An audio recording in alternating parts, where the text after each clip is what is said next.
tuko na kilomita 160 mpya tunajenga hii Kitui.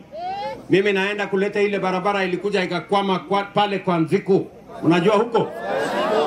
Kwa Nziku. Kama inaitwa nini? Pale karibu Migwani. Sasa mimi naenda kutaka kutengeneza hiyo barabara ikuje mpaka Mbondoni hapo iungane na barabara ya kwenda Garissa.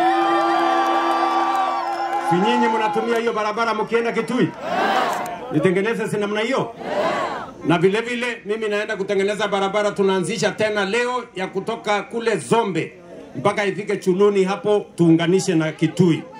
Na mimi naenda kuanzisha barabara nyingine tena ya kutoka Ikudha mpaka Mudha. Hiyo barabara yote tumeweka pesa ya serikali kwa sababu tumesema wakati tunapanga mambo ya maendeleo ya Kenya lazima tupange mambo ya maendeleo ya Kitui. Tunaelewana jameni? Ya pili, mimi nimekuja hapa mambo ya stima. Nyinyi mnajua hii Kitui iliwachwa nyuma siku nyingi kwa mambo ya stima. Wananchi wa hapa wamenieleza ya kwamba manyumba yao nyingi haina stima. Bado tuko na giza mingi. Ni kweli ama si kweli? Ni kweli ama si kweli? Wale watu hawana stima nyumbani nione kwa mkono.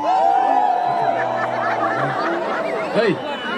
Kumbe mambo bado Bas, mimi nataka niwatangazie. Nilituma waziri wangu hapa Bwana Opiyo Wandayi.